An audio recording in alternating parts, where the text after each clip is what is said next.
ये आपके जनसत्ता का आज का संपादकीय पाठ है। देखिए, संपादकीय पाठ ये आर्टिकल, एडिटोरियल आपको प्रारंभिक परीक्षा, मुख्य परीक्षा और इंटरव्यू हर जगह मदद पहुंचाते हैं। यहाँ से एक सामान्य जानकारी भी आप लोगों को मिलती है, इन्हें जरूर पढ़ा करिएगा। धैर्य के माध्यम से कई लोग उन परिस्थितियों में भी सफल हो जाते हैं जिनमें एक निश्चित असफलता जान पड़ती है। ये किसने कहा है? डेल कार्नेगी ने कहा है। जल संरक्षण में जवाबदेही की जरूरत। इस समय आप देख रहे हैं कि जल को लेकर बहुत जगह चर्चाएं हो रही हैं और कई जगह आप देखते हैं कि दूषित जल मिल रहा है, उससे कई लोगों की मौत भी हो जा रही है। जल की कमी देखने को मिल रही है और बड़े बड़े महानगरों में भी देखने को मिल रही है। आजकल दुनिया भर के विचारकों, चिंतकों, समाज विज्ञानियों, मानवाधिकार विशेषज्ञों, पर्यावरण वैज्ञानिकों और सरकारों को संयुक्त राष्ट्र के पूर्व महासचिव बुतरस घाली का लगभग 3 दशक पुराना वह कथन याद आता है, जिसमें उन्होंने दुनिया भर में पानी की कमी से जुड़ी परेशानियों के प्रति आगाह करते हुए कहा था, तीसरा विश्व युद्ध पानी के लिए हो सकता है। निसंदेह उन्होंने बहुत ही गंभीर समस्या की ओर इशारा किया था, मगर उनकी चेतावनी पर ज्यादातर देशों ने कोई ध्यान नहीं दिया। अगर दुनिया ने उनकी बात मान ली होती तो क्या संयुक्त राष्ट्र रिपोर्ट में यह कहा जाता कि स्वच्छ पेयजल के अभाव में प्रतिवर्ष दुनिया भर में 14 लाख से भी अधिक लोगों की मौत हो जाती है और इसलिए सभी देशों की सरकारों को जल संसाधनों में निवेश करना चाहिए। वास्तव में यह दुखद स्थिति है। साफ पीने का पानी न मिलने के कारण विभिन्न प्रकार की बीमारियों का शिकार होकर लाखों लोग प्रतिवर्ष अपनी जान गंवा देते हैं। जाहिर है कि दुनिया भर की सरकारों को संयुक्त राष्ट्र की बात को गंभीरता से लेते हुए जल संसाधनों के संरक्षण में निवेश को प्राथमिकता देनी चाहिए। और देखिए, इस तरह के टॉपिक पर कहीं आंसर राइटिंग कर रहे हैं, निबंध लिख रहे हैं, तो इन सब का किया करिएगा। जो यूएन के आंकड़े हैं उनका भी उल्लेख कर दिया करिएगा। संयुक्त राष्ट्र यानी कि यूनाइटेड नेशंस की बात हो रही है। 24 अक्टूबर 1945 में स्थापना हुई थी। न्यूयॉर्क यूएसए में इसका हेडक्वार्टर देखने को मिलेगा। संयुक्त राष्ट्र ने जिस निवेश की बात कही है वह दरअसल देशों की अर्थव्यवस्था तथा उनके नागरिकों के भविष्य में निवेश है। जब यह निवेश जनसाधारण तक शुद्ध पानी की पहुंच को सुनिश्चित करेगा, तब इसके अभाव में होने वाली बीमारियों से नागरिकों का बचाव हो सकेगा और इससे मानव संसाधनों की सुरक्षा तो होगी ही, साथ ही लोगों के इलाज पर होने वाले खर्चों पर भी अंकुश लग सकेगा। क्योंकि दूषित पानी पीने से स्वच्छ पानी ना मिले तो उससे बहुत सारी बीमारियां भी तो होती हैं। इंदौर में नहीं देखा था आपने, कितने लोगों की डेथ हुई थी। इससे कई देशों की अर्थव्यवस्था पर पड़ने वाले अनावश्यक बोझ में भी कमी आएगी। इस प्रकार यह निवेश पानी के मामले में दुनिया के तमाम जागरूक देशों का भविष्य निश्चित रूप से सुरक्षित कर सकता है। विश्व बैंक की उस चेतावनी को याद करना चाहिए जिसमें उसने अपने ही एक अध्ययन के आधार पर यह दावा किया था कि वैश्विक सूखे और पानी के अभाव के कारण वर्ष 2030 तक विश्व भर में लगभग 7 करोड़ लोगों को विस्थापन का दंश झेलना पड़ सकता है। विश्व बैंक की आशंका विश्व भर के जलाशयों में जल भंडारण की लचर व्यवस्था को लेकर है, जो बिल्कुल सही प्रतीत होती है। ऐसे में विस्थापितों का आंकड़ा उसके आंकड़ों से अधिक भी हो सकता है।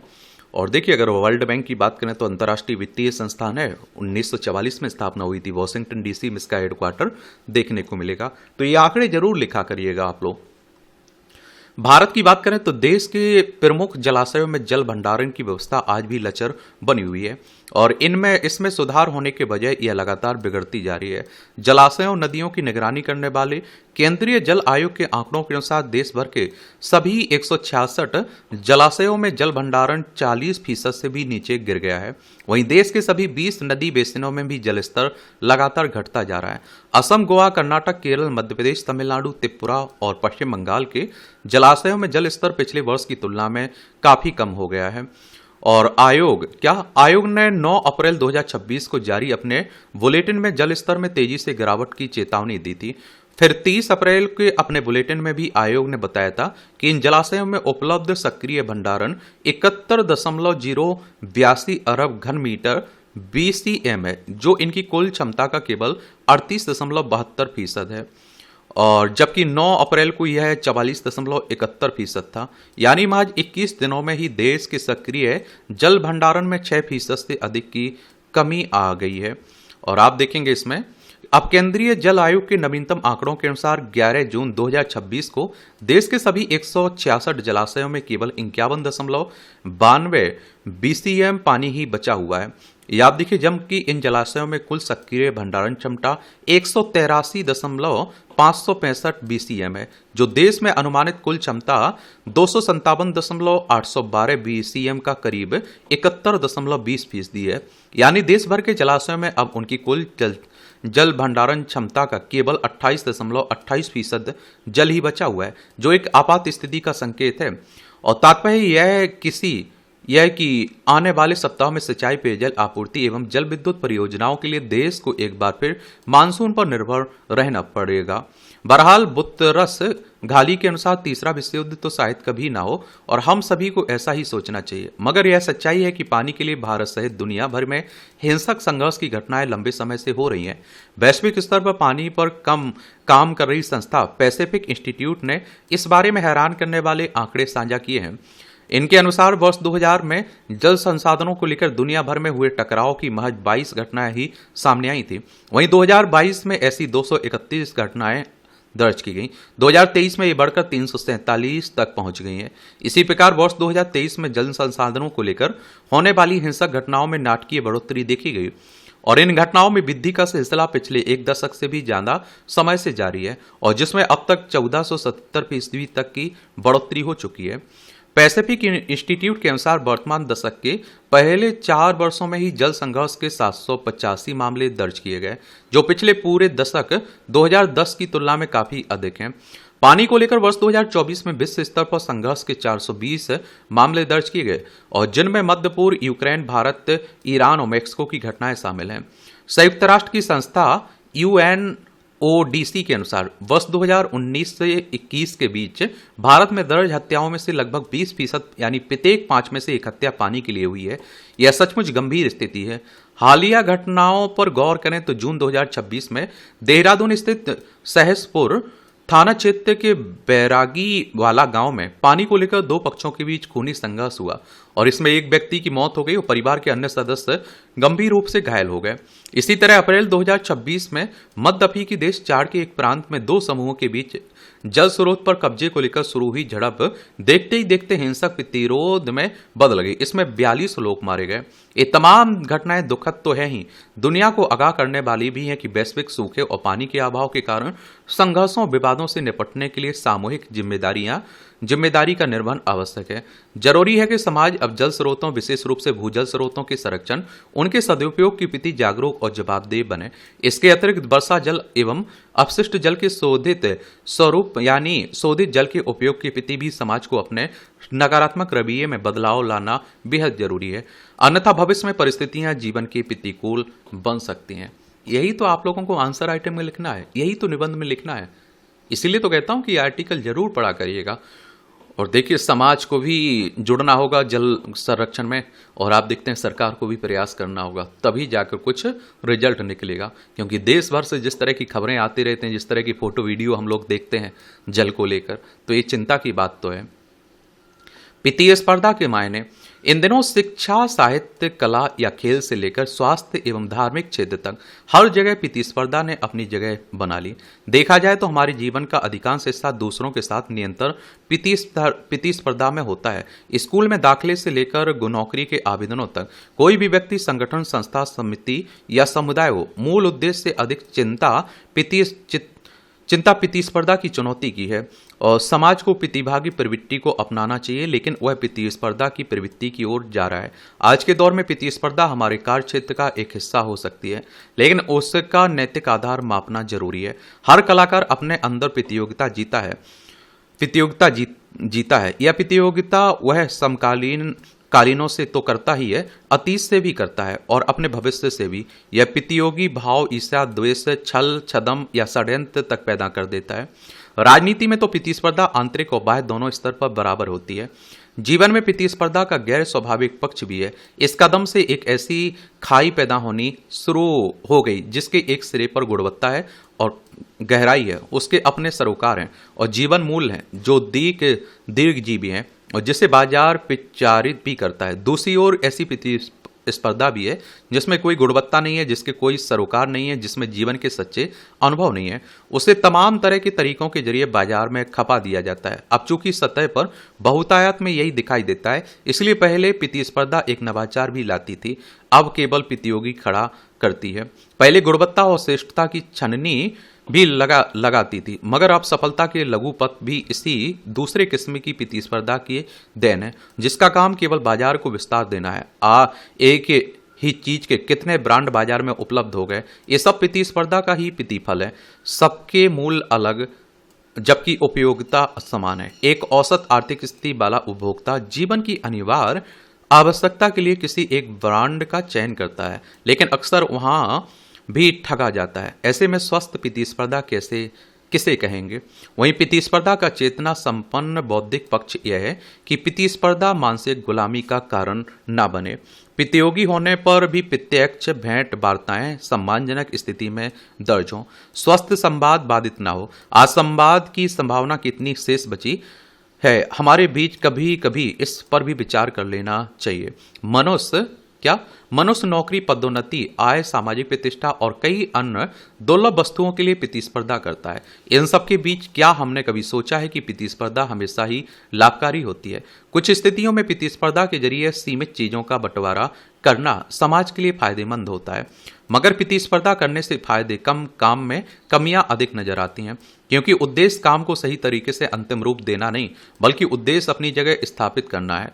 हमें यह भी सोचना चाहिए कि कोई वस्तु कल दोबारा चलन में आ रही है और सबसे अधिक नकली उत्पाद सौंदर्य प्रसाधन, शीतल पेय और डिब्बाबंद खाद्य सामग्री में होते हैं। एक किस गैर स्वाभाविक प्रतिस्पर्धा का ही प्रतिफल है?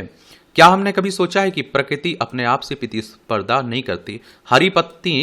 हर पत्ती हरी, हर फल का स्वाद अलग, और यह सब अपनी सुंदरता की भिन्नता से पर्यावरण को समृद्ध करता है। मगर हमने जाने अनजाने प्रतिस्पर्धा जीवी समाज को विस्तार दे दिया, और जिसने हमारी गुणवत्ता को बाधित तो किया, साथ ही हमारे भीतर की चेतना और ठहराव को भी कुंद कर दिया। ऐसा ना हो कि प्रतिस्पर्धा हमारा स्वभाव ही ना बन जाए, स्वयं को आगे बढ़ाने के लालच में अवरोधक स्वभाव ही हमारे भीतर विकसित ना होने लगे। यह अक्सर देखने में आता है कि युवाओं ने प्रतिस्पर्धा के चलते अपने भीतर अवसाद को ग्रहण कर लिया। वे अपनी कठिनाइयां, संघर्ष और द्वंद्व किसी से साझा नहीं करते हैं। स्वयं को कमजोर साबित किए जाने का डर और प्रतियोगिता से बाहर हो जाने का संशय उनके मानस पर बना रहता है। असफलता में जीवन से हार मानने की स्थिति इसी से पैदा होती है। कुछ लोग अपेक्षाकृत कम प्रतिस्पर्धी होते हैं, कुछ अधिक, और कुछ तो हर परिस्थिति में जीतने के लिए जुनूनी प्रतीत होते हैं। मनोवैज्ञानिक शोधों से पता चलता है कि अत्यधिक प्रतिस्पर्धी लोगों में प्रेरणा मुख्य रूप से आंतरिक कारकों के बजाय बाहरी कारकों से आती है। जो लोग किसी कार्य में महारत हासिल करने की इच्छा से प्रेरित होते हैं या जिनका आत्मसम्मान उच्च होता है, उनमें प्रतिस्पर्धा के प्रति जुनून होने की संभावना कम होती है। इसके विपरीत जो व्यक्ति अपनी आत्म योग्यता मुख्य रूप से जीतने से मिलने वाली सामाजिक प्रतिष्ठा और मूर्त पुरस्कारों से प्राप्त करते हैं, उनमें आश्वस्त स्तर पर प्रतिस्पर्धी होने की संभावना अधिक होती है। प्रतिस्पर्धा का उद्देश्य अपनी छिपी हुई क्षमता को हासिल करना होना चाहिए। याद रखिए, आप अपने भविष्य के स्वरूप को कभी नहीं हरा सकते। आपके भविष्य का स्वरूप हमेशा आपके एक कदम आगे होगा। बस इसके लिए आपको प्रतिस्पर्धा अपने अतीत से रखनी होगी, किसी व्यक्ति से नहीं। बाकी आप लोग क्या सोचते हैं, अपनी राय जरूर बताइएगा। ये आप देखिए, छोटी छोटी टिप्पणियां हैं, पढ़ना हो तो पढ़ सकते हैं। इसकी पीडीएफ आपको एजुकेशन सर्कल प्लेटफॉर्म है ना टेलीग्राम पर, वहां डाल दी जाती है। आस्था पर चोट। हिंदू समाज में मंदिर आस्था के केंद्र होते हैं। वहां लोग मानसिक शांति और सुख समृद्धि की कामना करते हैं। साथ ही वहां स्वेच्छा से धन या अन्य सामग्री दान करते हैं ताकि उसका इस्तेमाल धार्मिक कार्यों में किया जा सके।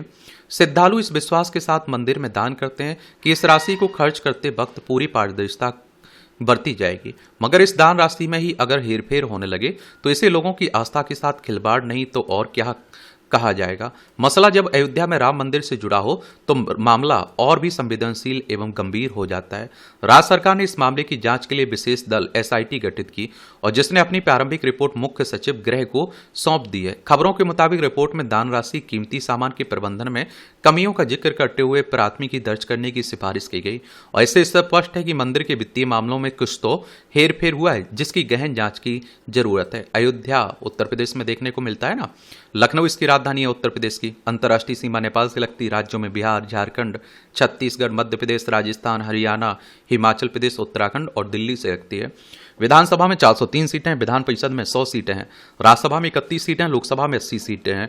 योगी आदित्यनाथ यहाँ के मुख्यमंत्री हैं और यहाँ तो आप देखते हैं कि बहुत सारी परतें खुल रही हैं। कहा जा रहा है कि चंदा में चोरी हुई है और फिर आप देखते हैं कि राम मंदिर बना उसमें भी कमीशन खोरी की बातें हो रही हैं। फिर कहा रहा है जमीन घोटाला भी हुआ है। फिर कहा जा रहा है कि वो उसका दान पेटी में भी हेरा फेरी हुई है। जो चांदी सोने की चीज़ें चढ़ी, जो धातुएं चढ़ी ना, उसमें भी हेरा फेरी हुई है। तो ये सब हो रहा है। गौरतलब है कि प्रदेश सरकार ने राम मंदिर ट्रस्ट के वित्तीय प्रबंधन, दान राशि से संबंधित आरोपों की जांच के लिए 13 जून को 3 सदस्यीय विशेष जांच दल का गठन किया है। सरकार का दावा है कि एसआईटी की जांच में दूध का दूध और पानी का पानी हो जाएगा। जब एसआईटी ने अपनी प्रारंभिक जांच रिपोर्ट सरकार को सौंप दी मगर उससे सार्वजनिक नहीं किया गया। जांच दल के अधिकारियों का कहना है कि ये गोपनीय रिपोर्ट है, इसे मीडिया से साझा नहीं किया जा सकता। ऐसे में अब सरकार के दावों, उसकी मंशा पर भी सवाल उठने लगे। अगर जांच के दौरान मंदिर की दान राशि में किसी तरह की गड़बड़ी पाई गई तो उसे सार्वजनिक क्यों नहीं किया जा रहा है? जिन श्रद्धालुओं ने राम मंदिर में राशि, कीमती सामान दान किया, क्या उन्हें यह जानने का हक नहीं है कि उसका इस्तेमाल कहां हुआ? अगर मंदिर के वित्तीय प्रबंधन में किसी तरह का हेरफेर कर लोगों की आस्था के साथ खिलवाड़ होता है तो इसके लिए जवाबदेही किसकी है? और हमें आपको मालूम तो चलना चाहिए। हम लोगों ने आपने दान दिया है तो कम से कम उसकी जानकारी तो हो कि हमने दिया तो उसका क्या दुरुपयोग हुआ या उपयोग हुआ। और दूसरा यह है कि जब भगवान को नहीं छोड़ रहा है इंसान तो आप समझ सकते हैं क्या स्थिति है। मतलब भगवान को ही चूना लगा दे रहा है, ये हो गया इंसान का हाल। अयोध्या स्थित राम मंदिर में हर साल देश विदेश से लाखों की संख्या में श्रद्धालु पूजा अर्चना करने आते हैं और वहां करोड़ों रुपए का चढ़ावा चढ़ाते हैं। ऐसे में दान राशि में गड़बड़ी से इस तीर्थ स्थल की छवि को भी नुकसान पहुंचेगा। एक सवाल यह भी उठ रहा है कि अमूमन किसी मामले में प्राथमिकी दर्ज होने के बाद जांच प्रक्रिया शुरू की जाती है, लेकिन इस मामले में पहले जांच की गई। अब एसआईटी ने प्राथमिकी दर्ज करने की सिफारिश की। विपक्षी दलों का कहना है कि जब तब इस मामले में प्राथमिकी दर्ज नहीं की जाती तब तक कोई भी जांच बिना तीर के कमान जैसा है। जैसे ऐसे में एसआईटी ना तो किसी आरोपी को पूछताछ के लिए समन भेज सकती है और ना ही किसी को गिरफ्तार कर सकती है। इसके अलावा इस बात को लेकर भी संदेह जताया जा रहा है कि मौजूदा जांच निचले स्तर की कर्मियों पर केंद्रित है, जबकि राम मंदिर में उच्च स्तर पर जिम्मेदारी संभालने वालों को इससे अलग रखा गया। बहरहाल सरकार को यह सुनिश्चित करना चाहिए कि इस मामले की निष्पक्ष और गहराई से जांच हो ताकि सभी दोषियों को न्याय के कटघरे में लाया जा सके। और आप देखते हैं कि सबके सामने आए सब क्या हुआ क्या नहीं हुआ, समझ रहे हैं।